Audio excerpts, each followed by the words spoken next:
Thank you. Thank you so much. Hi, Kimiko. Hi, Luke. This is Hey, Victoria. I'm Victoria Infante, and I have a blog that is Ser Mamá Latina in Spanish. So thank you so much Hola. for... Hola, hola a los dos. It's a very cute movie, very, very cute movie. And I just want to know, were you able to work together or were you working separately as usually work, this type of movie work?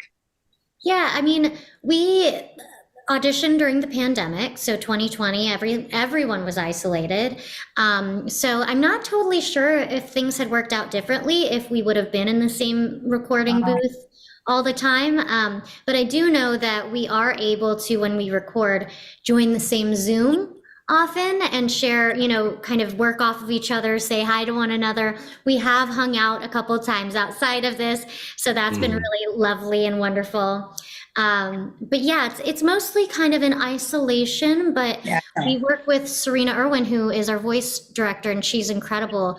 It's like artistry, plucking some of my choices and then remembering that and then going back to Luke's, session and putting it all together and making it seamlessly kind of become a scene somehow. Yeah, she's incredible at doing Nice.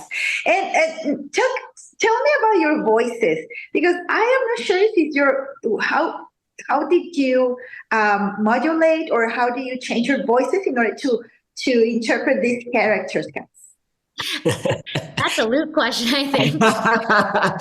I don't know how I physically do it. I just hear it in my head and then it comes out. And I saw the drawing and this cute little pilot fish, this orange thing. And I was like, he's a young kid. And so I'm up here. And we just swim and play and have fun. So I don't know, it just happens and it comes out. And I do drink lots of tea and water, especially when I'm in the booth, to kind of be able to stay up here. But it surprises me as much as it surprises everyone else that I thankfully have the ability to do this. Yes, you're totally right. You surprised everybody with your tone. What? This same person who is doing a Williams voice? It's so fun. What about you, Kimiko? For me, it's sort of, I don't know, it comes out of me somehow. And I think so much of it is like baby lives within me.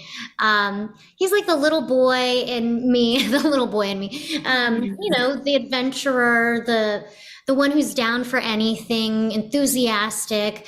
There's something that I connect to with baby that kind of informs and affects my life in such a positive way. So I personally am so happy I found it, he found me, and that we're working together, baby and I, to create this, lovely, yeah. Also, this is a very cute story about friendship. It's a little bit of threesome, yeah, and also about reconciliation.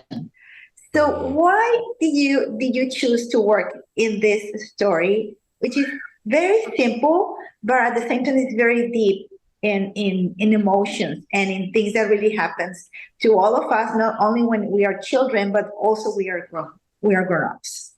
I think that's what, is very important to our creative team. And hats off to Whitney Rolls, who wrote this movie. I feel like she's always pushing the envelope, but making it so relatable. Because if we went into this watching something that just didn't make sense to us, it would be like, well, what's the point? And these characters that we've been developing over the past few years, it's like they're real beings to us. And real beings experience real things, and real things include conflict. And I think conflict resolution is such an important part of life. And it's so wonderful that we get to teach, especially, younger people, about how to do that in a healthy way. And it's, I don't know, we like watching life and real life, and it kind of is that, but with a, you know, a sense of escapism thrown in there too. What about you, Kimiko? Is it relatable to Oh you? yeah. I mean, it's what you said. It's like such a simple but universal theme. And what's amazing about it is that it's so.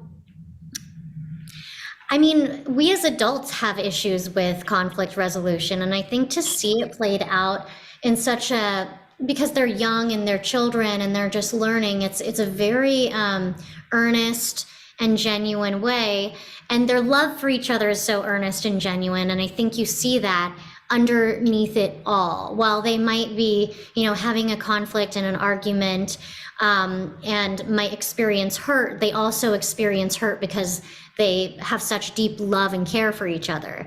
So I think remembering that always and bringing it into our own personal lives, you know, to hurt doesn't always mean that, you know, the person across from you isn't someone you deeply love. And I think that that's an important thing to remember always.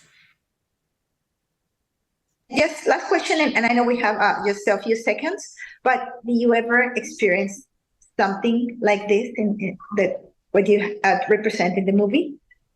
Oh Of yeah. course.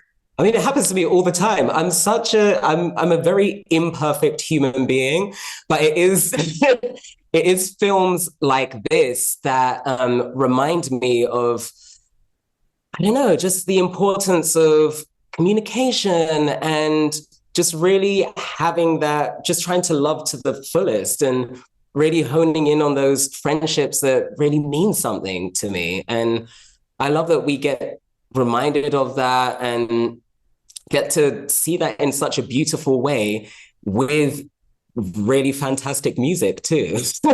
It kind of takes us on the journey of it all. Yeah, I mean, life is not free of conflict. It can't be. And, you know, the world isn't perfect. I'm not perfect. And I think it's just important to remember that this isn't, you know, something that you're alone in. Like everyone has to face this at some point.